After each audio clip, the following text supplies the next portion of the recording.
வணக்கம் அன்பு மாணவ செல்வங்களே. இன்று நாம் 7ஆம் வகுப்பு தமிழ் பாடத்தில் கவிதை பேழை பகுதியில் அப்படியே நிற்கட்டும் அந்த மரம் என்னும் கதை சார்ந்த ஒரு அழகான கவிதையை நம்ம இன்னைக்கு வகுப்புல பார்க்க போறோம்.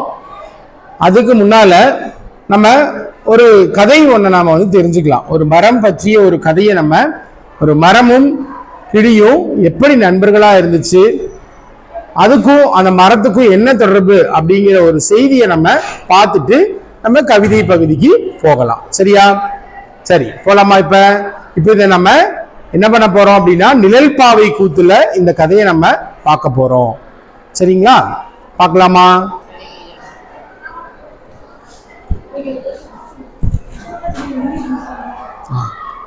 சரி, அதாவது ஒரு ஊர்ல ஒரு மாமரம் ஒன்று இருந்துச்சாமா. ஒரு ஊர்ல ஒரு மாமரம் ஒன்று இருந்துச்சாமா. அந்த மாமரத்தின் மேல ஒரு அழகான கிளி ஒன்று வாழ்ந்துட்டு வந்துச்சு. மாமரம் இருக்கு, ஒரு அழகான ஒரு கிளி ஒன்று வாழ்ந்துட்டு வந்துச்சு. அந்த கிளியும் மாமரமும் நெருங்கிய நண்பர்கள் ஆயிட்டாங்க. தினமும் அந்த கிளி அங்கேயே தங்கி மாமரத்தில் இருக்கக்கூடிய கனிகளை எல்லாம் சாப்பிட்டு வந்துச்சாமா. ஒரு நாள் என்ன ஆயிடுச்சு அப்படின்னா, மாமரத்தின் மேல நிறைய பறவைகள் எல்லாம் உட்காரும். நிறைய பறவைகள் என்ன ஆகும், கிளி மாதிரியான பறவைகள், நிறைய பறவைகள் உட்காரும். அப்ப நிறைய அந்த பறவைகள் உட்கார்ந்து என்ன பண்ணும் அப்படின்னா, அந்த மரத்துல சாப்பாடு சாப்பிட்டு அது வாழ்ந்துட்டு போயிட்டு இருக்கும். ஒரு நாள் அந்த பறவைகள் எல்லாம் இருக்கிறப்ப என்னாச்சு அப்படின்னா, இந்த பறவைகள் மரத்துல அப்படி உட்கார்ந்து இருக்கிறப்ப வேடன் ஒருவன் என்ன பண்றான் அப்படின்னா, அதை பார்க்கறான். உடனே வேடன் என்ன பண்றான்னா, ஒரு அம்பை எடுத்து எய்தறான்.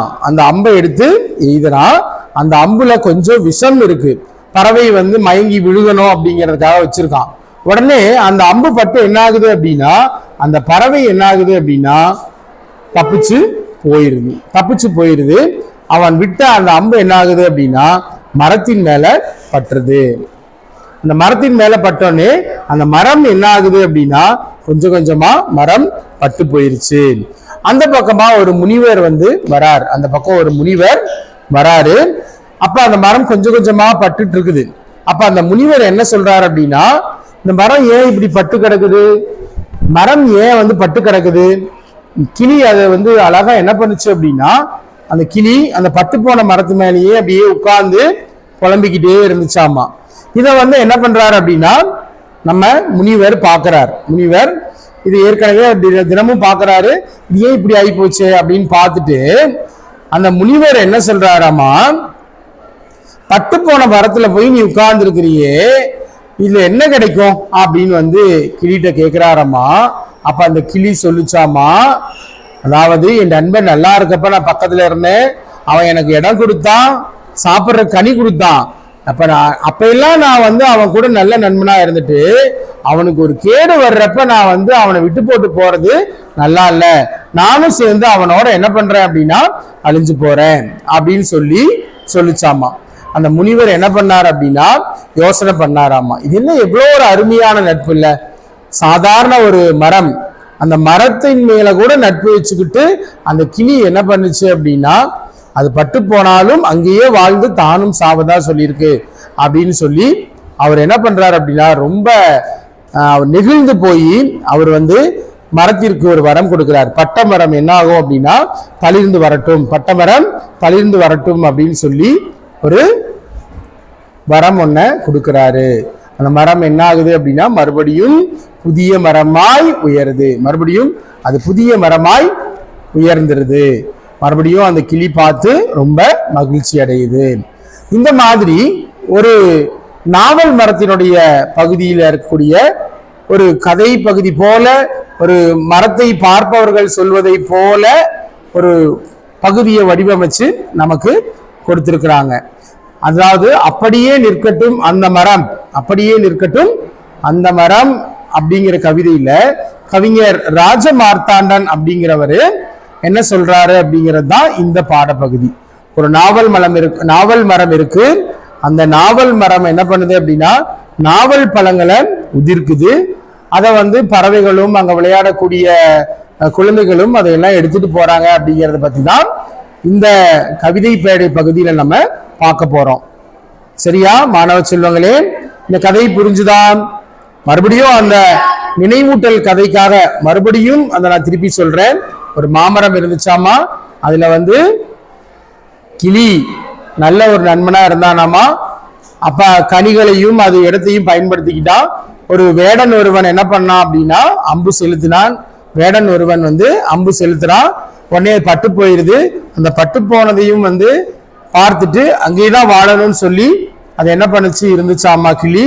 உடனே அந்த கிளி வாழ்றத பார்த்துட்டு முனிவர் என்ன பண்றாரு அப்படின்னா முனிவர் அந்த பக்கம் வராரு, கேட்கிறாரு, இது பட்டு போனாலும் என் நண்பன் எனக்கு உதவி செஞ்சான், அதனால அவன் செத்தாலும் நானும் சாவேன் அப்படின்னு சொல்லி அதை என்ன பண்ணுச்சாமா அவங்கள்ட்ட சொல்லிச்சாமா. உடனே முனிவர் அதுக்கு வரம் கொடுத்தனே, பட்டு போன மரம் மறுபடியும் பழைய மரமா வந்துருச்சாமா. இதுல அந்த கிளி ரொம்ப ஆனந்தமா இருந்துச்சாம்.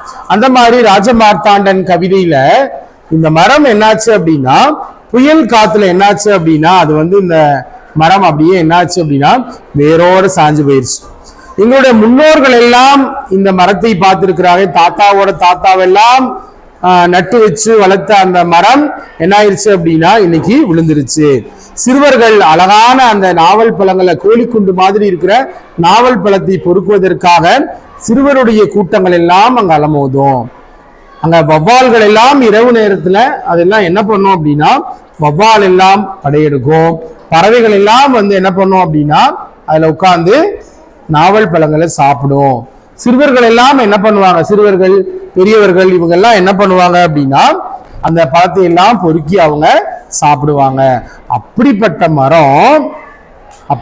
மரம் இன்னைக்கு வேரோட சாஞ்சு போயிருச்சு அப்படிங்கிறப்ப ரொம்ப கவலையா இருக்கு அப்படின்னு கவிஞர் ராஜமார்த்தாண்டன் இந்த கவிதை பேழை பகுதியில ரொம்ப அழகா சொல்லியிருக்காரு.